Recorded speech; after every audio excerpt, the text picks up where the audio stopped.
It looks like thin gaming notebooks are the new hotness at Computex this year, since everywhere we look, there's a new one.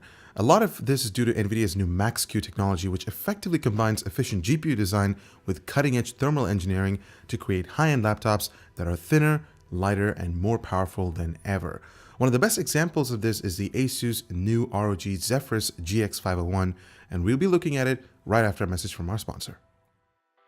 Our Computex trip is brought to you by Fantex, Cooler Master, and MSI.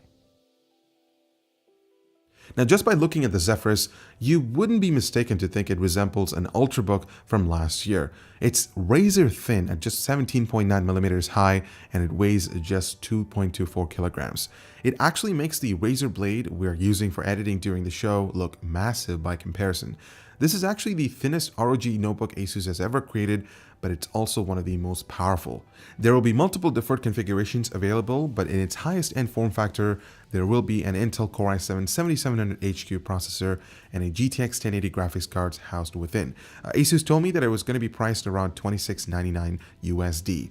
There's also a 1070 option that's going to be priced at $22.99. The differences between the two are obviously the GPU and the storage configurations. There will also be up to 24 gigabytes of DDR4 2400 MHz memory and an insanely fast NVMe SSD, like I mentioned above, capable of pushing speeds up to 3.5 gigabytes per second. Pretty insane in my opinion. Now, these components power a 15.6-inch 1080p display with an optional G-Sync module and a refresh rate of up to 120 Hz. I've been told that the panel uses an AH/VH panel that's similar to an IPS offering, but we really have to test it out when we get one of these in the studio. Now, at first, this may seem to be impossible, or at least possible, but with fans running louder than a race car, that's not what's happening here.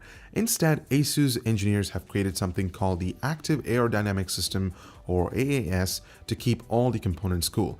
Basically, when you lift the lid, a small bottom panel opens up which allows the fans to breathe in fresh air. It's a brilliant design that works alongside interior air ramps that ensure cool air is always circulating through the heat sinks. Meanwhile, the CPU has a dedicated blower fan, radiator, and heat pipe array, while the GPU uses a same design but adds a second heatsink for a good measure. Supposedly, all these innovations allow the Zephyrus GX501 to achieve a noise level of just 40 decibels alongside a complete lack of throttling when gaming. Asus is also promising lower surface temperatures than competing solutions, and thank goodness for that, since the last thing anyone wants is a burn on their lap while gaming. We'll have to put that through the test once we receive a sample, since it's a pretty substantial claim.